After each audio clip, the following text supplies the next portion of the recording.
I want to talk about some concepts in Sufism, and it relates to the events that happen all the time. well,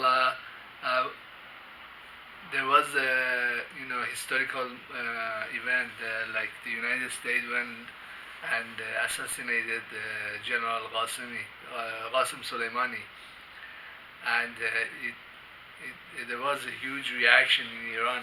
Actually, Celente said that the first shots of World War III had been fired, but there was also reactions in many Middle Eastern countries, like in Afghanistan, in Pakistan.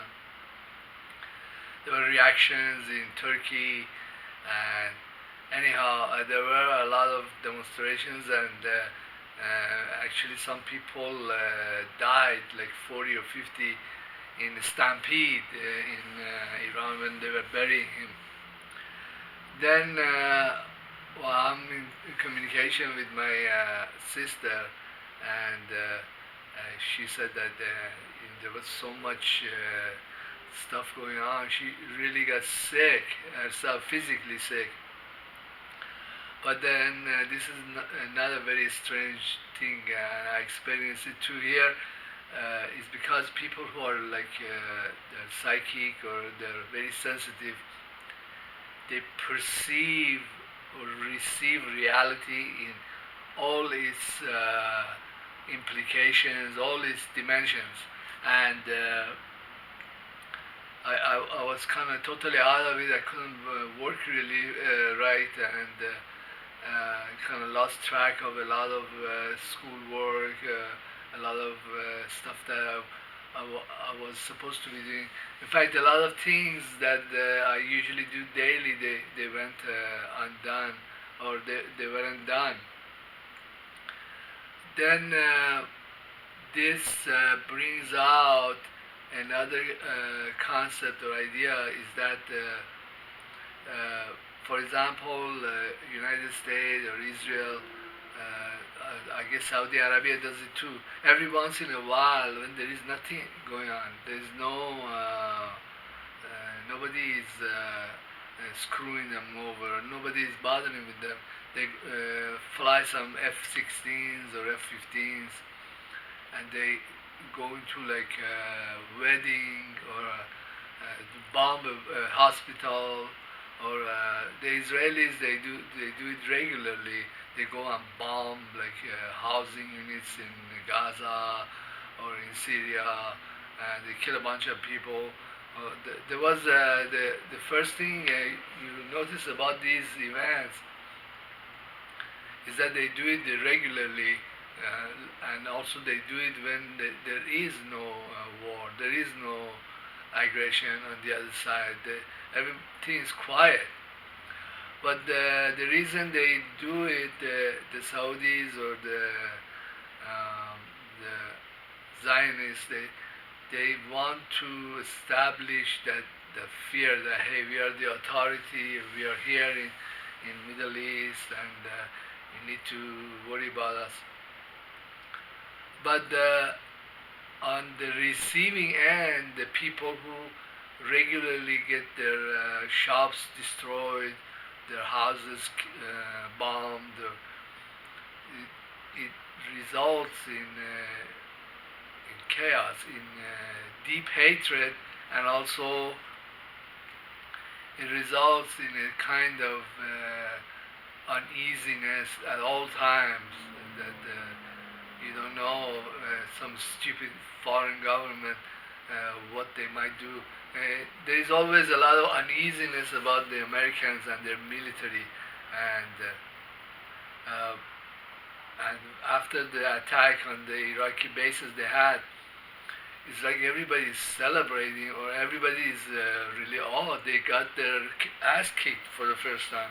I guess there were casualties, but they didn't talk about it. But this brings out another discussion, how much Western countries or Western media or Israeli media, how much they lie about their casualties or their military strengths, or how the world is really according to their perspective, which is totally false. Actually, I was listening to radio, and somebody was saying that there is a Bible code that shows that Iran will destroy Israel or occupy it in 2020.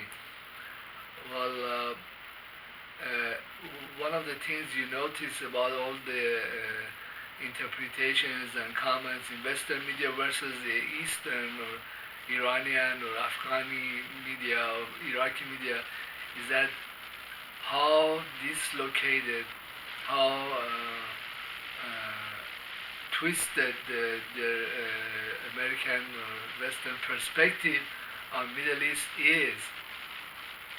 Like one of the things I noticed is that the amount of troops that the United States has, for example, in Iraq, uh, something like 5,000 troops, but and they had some drones that got destroyed, but in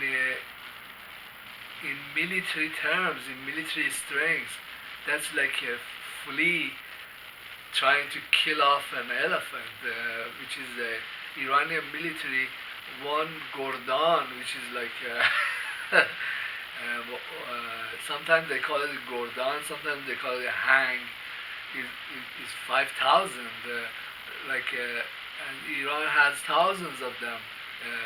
Well, Iran has, I don't know, 700,000 or 500,000 regular troops, ground troops. They have the Air Force. They have sophisticated space and the Air Force weapons and cognition systems. When they bombed Al-Assad and the other, they bombed exactly where all the equipment was, and like, they knew exactly. There's a lot of spying and cyber attack going on. Well, in the Western media, in CNN or in any of the media, none of this stuff was mentioned. Then I think that on the other base they destroyed, I forgot the name, that they had actually killed off their top CIA commanders, Mike DeAndro, and then some others. But usually the U.S. military does not mention that these people got killed. Maybe a few years down the road we'll know.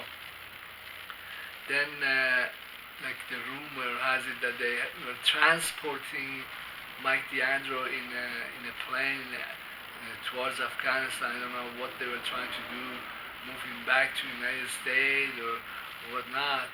And the plane too, which was a Wi-Fi station, also came under attack. The interesting thing, which many news agencies they don't mention, is that the plane got attacked from the top, not from the bottom. If there was a rocket attack, then usually a side or something would be hit. But when you look at the wreckage, you see that as if somebody had taken a can opener and taken the top of the plane off. I think that many countries or some countries are using directed energy weapons, either from space or from another plane. But this stuff doesn't show up in Western media, and well, actually, there were even more reactions and counter-reactions. I heard that the U.S. is moving its planes, F-22s, out of the Balad Air Force Base, and they are really retreating, moving significant equipment out of the region. But the state-sponsored terrorism that similar to United States or Israel, all it does, it creates deep hatred, and also it attracts attention to a government or to an entity that really isn't able to show presence in any other way. Uh, it, well, for example, Iran or Russia or China, they can show presence in many places in the world because, for example, China, they have all these goods, manufactured goods that many third world countries they need and they can buy for a few dollars, a few pennies. Same with Russia, they have very nice weapons, they have very nice diplomacy. You don't have to worry about them invading you. With Iran too, Iran doesn't invade other countries. It usually just cooperates or has military pact with the local government. So Iran or China or Russia or some other countries, they can show economic or cultural or even religious presence in other countries. They are significant. Other countries, they look to them for business. They look to them for resources. Uh, when they have a problem that they cannot solve on their own. For example, the Russians, they have great intelligence services that the Iranians can tap into. Actually, when the CIA commander DeAndreo's plane was shot down in Afghanistan, it was really the Russian and the Iranian intelligence services that kind of leaked this information. It seems like they were cooperating or they knew this had happened. I wonder why or how. Then, but the countries that like Israel or United States or Saudi Arabia that they need to sit in these stupid old planes, F-15s, and go bomb churches or weddings or hospitals. They have this need to show the world that hey, we are here, we exist, and we do have some kind of military power. But the numbers on the ground, I mean, I could compare Taliban's numbers with the U.S. military personnel numbers, and things have changed technologically. Uh, Many countries have very good anti-aircraft technology. So it really the numbers are very much different in reality than what the media here portrays. And also another thing that was very significant is that the CIA went and killed someone very charismatic, like General de Gaulle. Like it just shows a certain need to like pump itself in the image department. Like hey, we can go. But it brought on a very nasty reaction, and some of the future reactions, some has occurred, but is that the Muslims or the Iranians become totally dedicated to eradicating the CIA or CIA operatives. They're going to get killed left and right. I mean, within the first 2 weeks, Mike DeAndre was killed. I wouldn't be surprised if very high-ranking officials, Pompeo himself or Netanyahu, got killed in air attacks. Would not surprise me. And also, it seems with the Iranian people, I think also with Afghans and Iraqis, that they have come to the conclusion that we need to get rid of these people permanently, forever, and if we have to use military force, or it might become a World War III, or that's worth the price. I think that the U.S. presence is totally toast, and they have to get out, or the stupid ones they stick around to find out what comes next. But I think they're moving their best equipment and the best personnel out. Uh, the I think Israel is going to get land occupied itself. It's a dog that barks a lot and has a nasty bite, but hey, it's a small dog. Uh, I remember my old Chihuahua, but the she had a good side too. She could get calmed down, but she was small and she was very feisty. Anyhow, uh, but then also it becomes difficult for many people to let these things play themselves out because they make so much noise. The Americans they make such such boost about it, like we did this.